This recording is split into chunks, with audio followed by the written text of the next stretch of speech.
4 години по поразот од Џо Бајден, Доналд Трамп го освои вториот мандат како врховен командант. I think that we just witnessed the greatest political comeback in the history of the United States of America. Но Трамп не е единствениот светски лидер кој најде пат назад до власта. Од американскиот председател Гровер Кливленд до бразилскиот председател Луис Инасио Лула да Силва, неколкумина успеа да го направат ова, но со различни резултати. Grover Cleveland is an unusual story in the history of the presidency because he sort of comes out of nowhere. Кливленд, демократ, е единствениот американски председател, освен Трамп, кој беше избран во 2 непоследователни мандати. He is this very working class, by the book, sort of anti-corruption figure, which is really important in this era because there's a ton of corruption at the federal level. Кливленд извојува тесна победа во 1884 година и покрај секс скандалот. Тој призна дека можеби станал и татко на вонбрачно дете, но во неговата кандидатура за реизбор тој водеше кампања за намалување на тарифите и загуби. But it ends up being, ironically enough, a central part of the story for how he comes back into office 4 years later.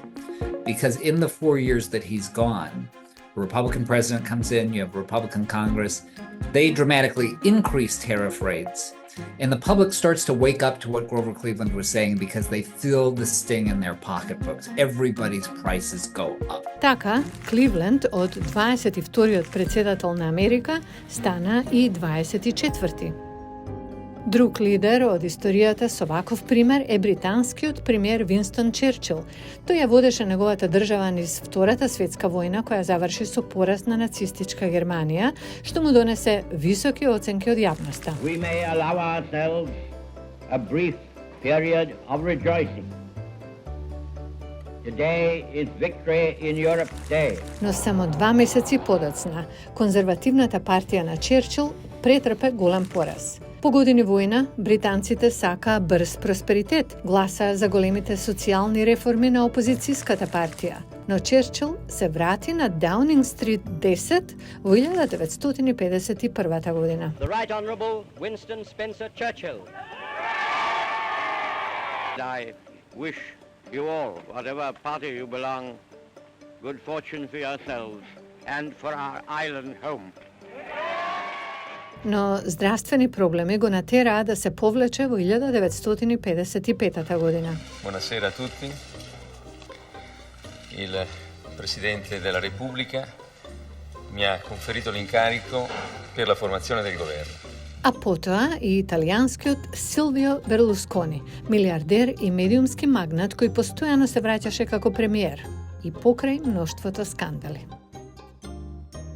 Sono in giro un mare di belle figliuole e di imprenditori solidi e io non sono un santo, lo avete capito tutti. Speriamo che lo capiscano anche quelli di Repubblica. Bene. Во 2013 година тој беше осуден за даночна измама и доби 6 години забрана за јавна функција. Но Берлускони го направи последното враќање во 2022 година. Тој освои место во Сенатот помалку од 1 година пред неговата смрт. Последната приказна за вакво враќање е за председателот на Бразил Луис Инасио Лула да Силва. Лула се кандидираше за председател 3 пати и губеше, пред конечно да излезе како победник во 2002 година.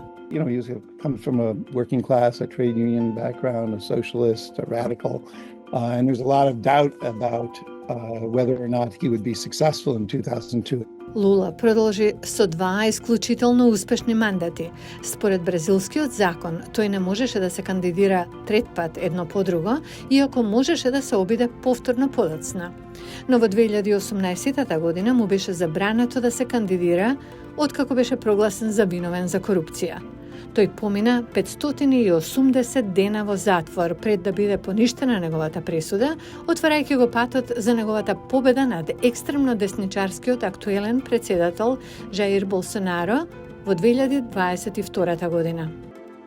Porque tentaram me enterrar vivo e eu tô aqui. Иако е неверојатна приказната на Лула, тој, како и Трамп, повторно го презема кормилото во свет кој драматично се промени во нивно отсуство. И тоа може да биде предизвик. The environment is a very different environment. The geopolitical environment is different. Тоа секако беше случај со Кливленд, чиј втор мандат беше обележен со најголемата економска депресија во историјата на САД.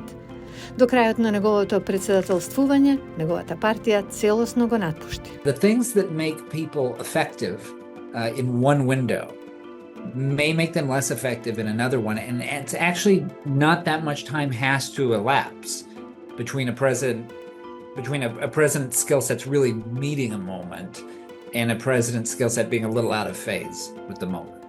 На 20 јануари 2025 година ќе започне приказната за вториот мандат на Трамп.